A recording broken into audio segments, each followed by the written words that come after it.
I didn't flinch as her words sliced through the air.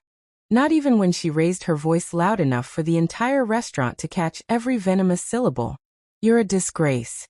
The champagne glass rattled sharply as she shoved her chair backward. I'd rather be with my ex than waste another second on you. You should be grateful I even looked your way. Then she stormed out, leaving behind a wake of stunned silence. My colleagues froze mid-bite, forks suspended, their expressions suspended between shock and disbelief.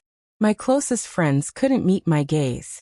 The birthday candles on the cake flickered nervously, as if aware that the storm she left behind carried more weight than anyone realized. I just smiled. Small, calm, almost serene. Let them believe I was shattered. Let them think she had humiliated me in front of everyone. What they didn't know was that the entire scene had unfolded exactly according to my design. There was a time I had believed she was my salvation. We met when I was clawing my way out of financial ruin, struggling to create stability in my life. She had a brilliance about her, sharp, radiant, magnetic. She had a rare talent for making anyone in a room feel special, as though they'd been personally chosen by her. Meanwhile, her eyes were always scanning for someone or something better. I told myself I was her choice. I worked longer hours, polished my image, spoke with charm I hadn't known I possessed. I thought I was building a life together, but I learned the hard way that for someone addicted to admiration, one person's devotion can become tiresome as stale bread. The signs appeared slowly, almost imperceptibly at first. Her phone would lie face down on the counter. She'd fall silent as I entered a room.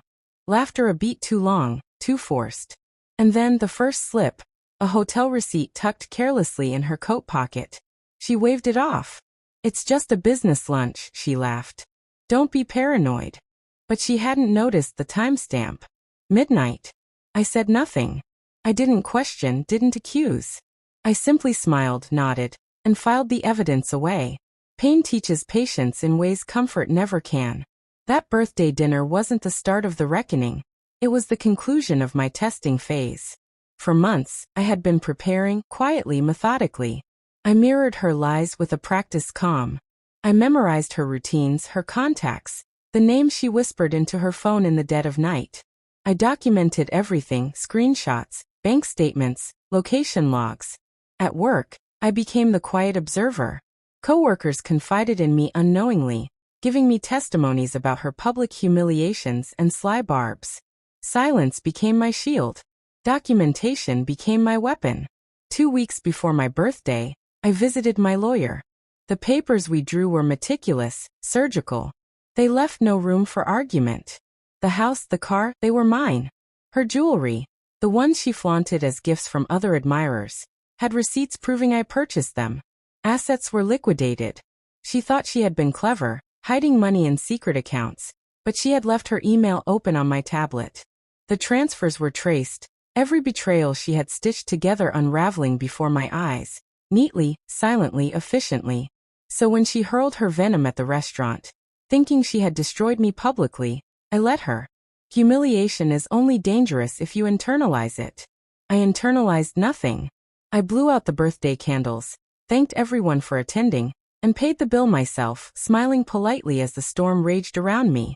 Inside, the fire had been burning steadily, controlled, contained. By morning, her calls began. At first, sporadic. By noon, relentless. By nightfall, 223 missed calls.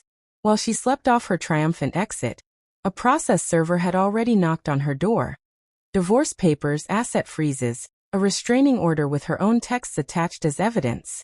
Her face must have gone pale as she realized the meticulous detail of the fine print.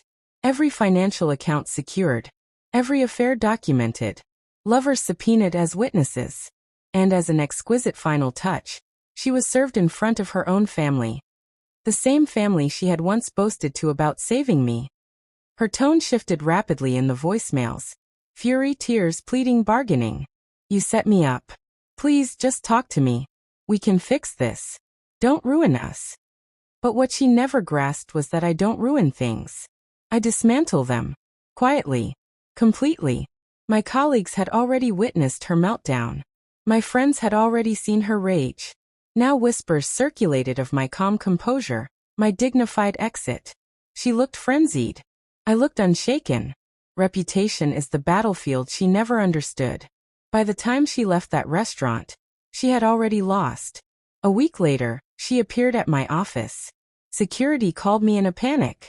She was outside, sobbing uncontrollably, pleading for 5 minutes. I stepped into the lobby, behind the glass doors, and watched as she collapsed onto the marble floor. Mascara streaked down her cheeks, fists pounding glass. Employees stopped, stunned, some recording. I didn't open the door.